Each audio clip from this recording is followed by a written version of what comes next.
नमस्कार दोस्तों, आज आप लोगों के लिए प्रस्तुत है कफन, जिसको लिखा है मुंशी प्रेमचंद ने। उनका असली नाम धनपत राय श्रीवास्तव था। प्रेमचंद जी का जन्म 31 जुलाई 1880 में हुआ। आज की कहानी कफन के मूल चरित्र हैं घीसू और माधव, और दोनों ही कामचोर हैं। श्रोताओं को ध्यान में रखते हुए मैंने कुछ शब्दों में परिवर्तन किया है ताकि सभी समझ पाए। तो देर न करते हुए शुरू करते हैं आज की कहानी। एक झोपड़े के बाहर बाप और बेटा मुंह लटकाए चुपचाप बैठे हैं, और अंदर बेटे की पत्नी दर्द से तड़प रही है। वह पेट से है। रुक रुक कर उसके मुंह से ऐसी दिल दहलाने वाली आवाज़ें आती कि दोनों कलेजा थाम लेते थे। सर्दी का मौसम था और प्रकृति भी शांत थी। पूरे गांव में अंधेरा छाया हुआ था। घीसू बोला, लगता है बचेगी नहीं। पूरा दिन भागते दौड़ते गुजर गया। जा देख के आ। माधव चिढ़ के बोला, मरती है तो मर क्यों नहीं जाती? देख के क्या करूं? बड़ा बेदर्द आदमी है। साल भर जिसके साथ रहा उसके लिए ऐसा बोल रहा है। ये लोग चमार थे और सारे गांव में बदनाम थे, क्योंकि ये घीसू एक दिन काम करता और 4 दिन आराम करता, और उसका बेटा माधव वो था कामचोर, जो आधा घंटा काम करता और 1 घंटा चिल्लम पीता। इसलिए दोनों को काम ही नहीं मिल पाता। अगर घर में मुट्ठी भर अनाज हो तो कसम खा लेते कि वो काम नहीं करेंगे। लकड़ियाँ तोड़ना, उनको बाज़ार में बेचना, और जब तक वो पैसे होते तो बाप बेटे दोनों मारे मारे फिरते। ये किसानों का गांव है और काम की कमी नहीं है, पर काम सिर्फ मेहनती लोगों को मिलता है। इन दोनों को मजबूरी में गांव वाले बुलाते थे काम के लिए। अजीब सी ज़िंदगी थी इन दोनों की। घर में 2-4 मिट्टी के बर्तन के अलावा और कोई संपत्ति नहीं थी इनकी। तन ढकने के लिए शरीर पर फटे कपड़े से ही गुजारा कर लेते थे ये दोनों। कर्ज में डूबे थे पर कोई परवाह नहीं। गालियाँ भी खाते थे और कभी कभी मार भी पड़ जाती थी, पर कोई चिंता नहीं। लोगों से इतना कर्ज ले रखा था, पर फिर भी कहीं ना कहीं से इन्हें कर्ज मिल ही जाता, और लोगों को भी उम्मीद नहीं रहती थी कर्ज वसूलने की। दूसरों के खेतों में जाकर मटर आलू उखाड़ लाते और भून कर खाते।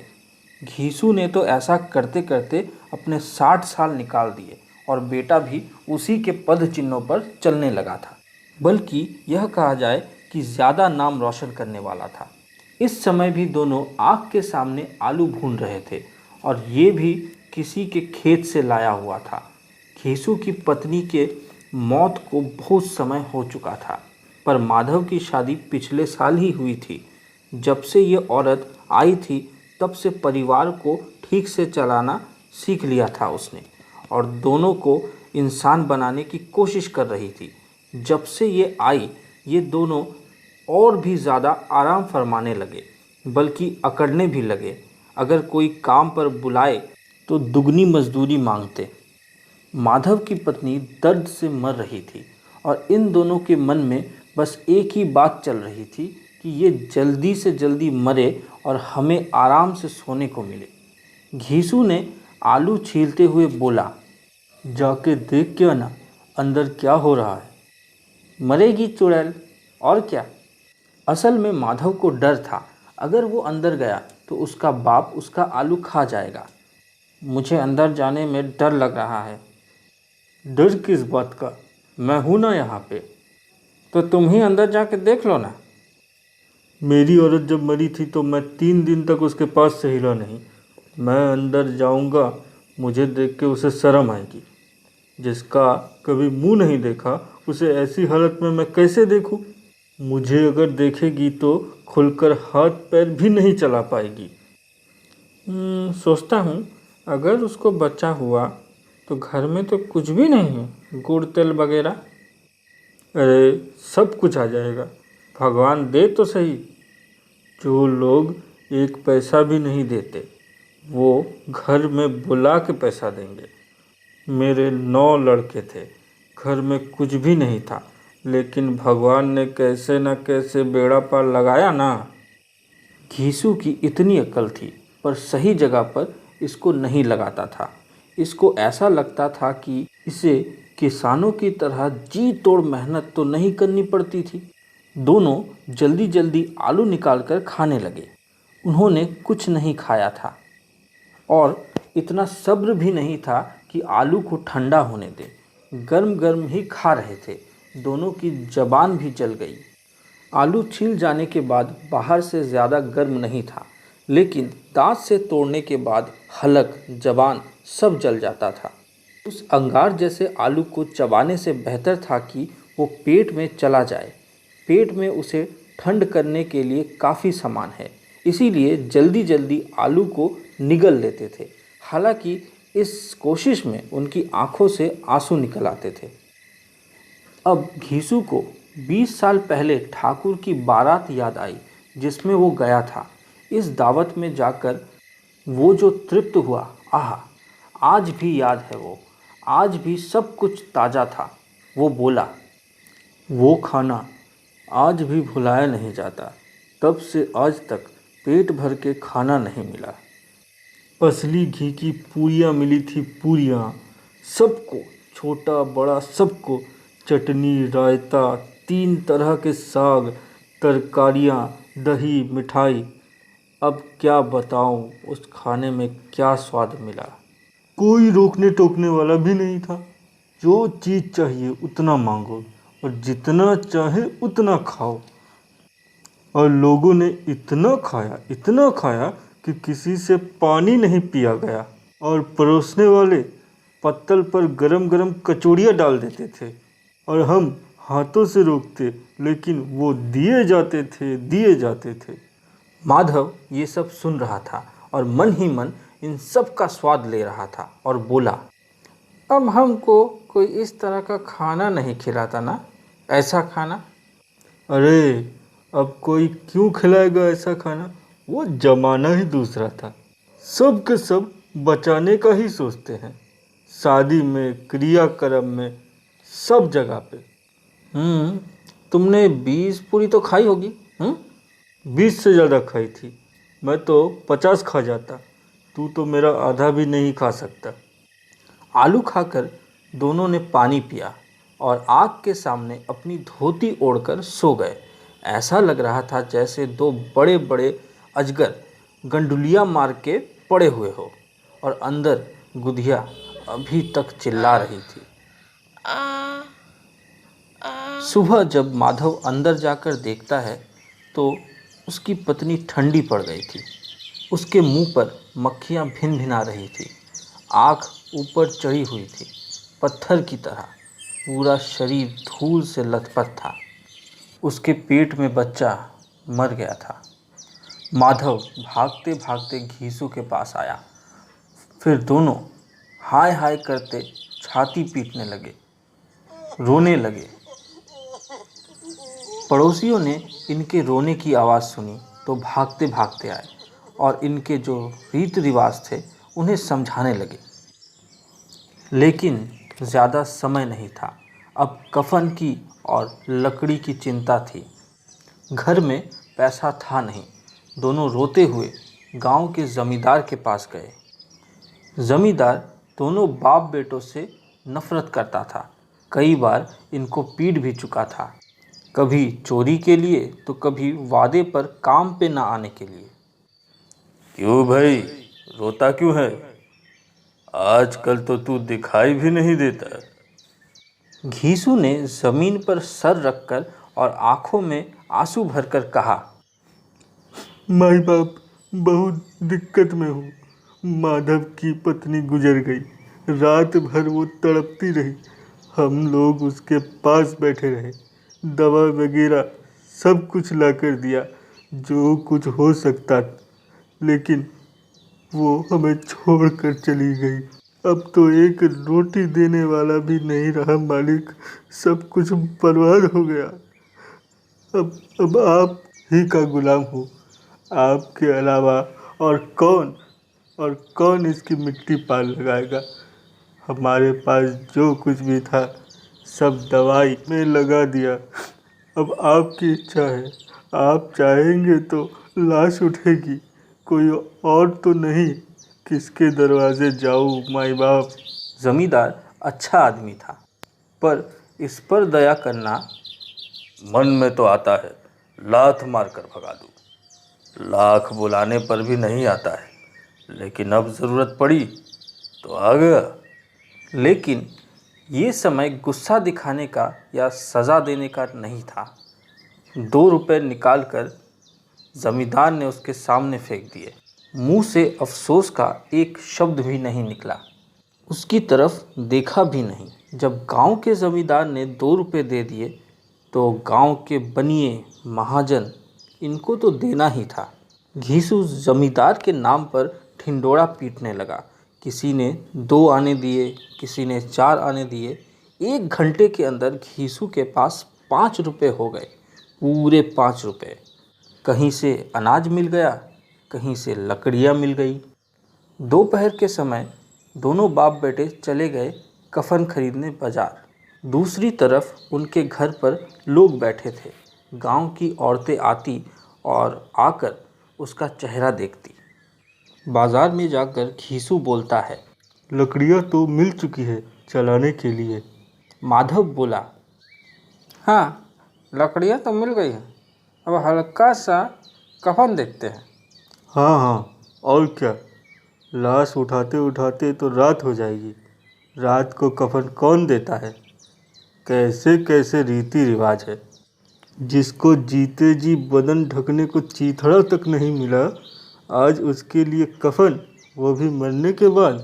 कफन लाश के साथ ही तो जल जाएगी। और क्या होता अगर ये 5 रुपए पहले मिल जाते तो उसकी दवाई में चले जाते। अब एक दूसरे के चेहरे को देखकर एक दूसरे के मन की बात को समझ रहे थे। दोनों पूरी दोपहर बाजार में घूमते रहे। कभी इसकी दुकान तो कभी उसकी दुकान। अलग अलग किस्म के कपड़े भी देखे, कभी रेशमी कभी सूती, पर कोई जचता नहीं। ऐसे ही शाम हो गई, पर पता नहीं कैसे दोनों एक मधुशाला के पास आकर रुक गए, और पता नहीं कैसे दोनों उसके अंदर भी चले गए और सोचने लगे। घीसू ने बोला, ताऊ जी, एक बोतल हमें भी देना। उसके बाद तली हुई मछली आई और भी कई चीज़ें आई और दोनों पीने लगे। बहुत देर तक पीने के बाद जब इनको चढ़ी तब, कफन लगाने से मिलता क्या, जल ही तो जाता। कुछ उसके साथ तो नहीं जाता ना। बड़े लोगों के पास पैसा है, हमारे पास क्या है। लेकिन लोगों को क्या जवाब देंगे?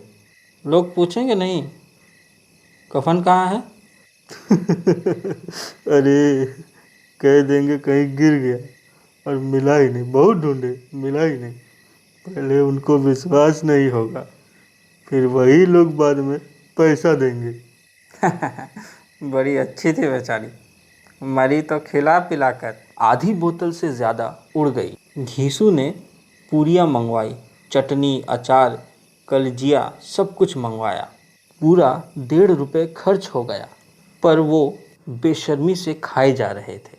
ऐसे खा रहे थे जैसे कोई जंगल में भूखा शेर अपना शिकार खा रहा हो। लोगों को क्या जवाब देंगे कोई चिंता नहीं थी। घीसू के हिसाब से बस अपनी आत्मा खुश होनी चाहिए।